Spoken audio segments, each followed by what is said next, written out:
اعتراض کرنے والا آپ سے یہ اعتراض کرے گا کہ 8 رکعت ہیں تراوی جو بخاری شریف کی روایت جو استدلال کے طور پر وہ پیش کرتے ہیں، اس کے بارے میں تو تفصیلی گفتگو میں بتا چکا ہوں آپ کو۔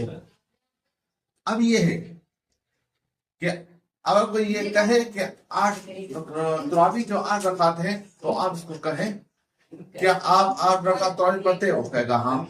پھر اس سے پوچھو کہ پورا رمضان شریف پڑھتے ہو؟ وہ کہے گا ہاں۔ پھر آپ تیسرا سوال کرو کہ پوری جماعت کے ساتھ پڑھتے ہو؟ وہ کہے گا ہاں۔ اس کو کہو کہ یہ جو تم پورا رمضان شریف پڑھتے ہو، 8 رکعت پڑھتے ہو، جماعت کے ساتھ پڑھتے ہو، مسجد میں پڑھتے ہو، تو بتاؤ اس کے بارے میں کوئی صحیح غیر معین حدیث ہے؟ اگر حدیث صحیح نہیں بلکہ ایک ضعیف موضوع روایت بھی پیش کرو، یہ جو تم عمل کر رہے ہو اس عمل کو تم حدیث سے ثابت کرو، اور وہ کبھی بھی ثابت کر نہیں سکے گا۔ سمجھ آئی بات؟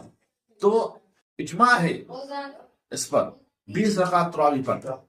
انگریز کے آنے سے 15 منٹ پہلے پورے برصغیر میں کہیں پر بھی بلکہ پوری دنیا میں کہیں پر بھی 8 رکعت تراوی کا دستور نہیں تھا۔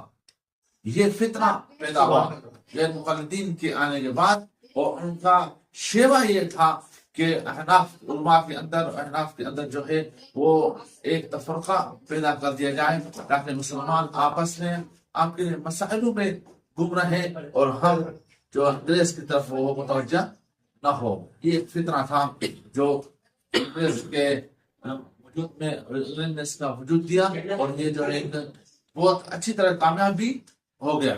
بہرحال تو یہ 12 سال کے بعد یہ انگریز آیا، اس سے پہلے پوری دنیا میں کہیں آپ کو یہ مثال نہیں ملے گی کہ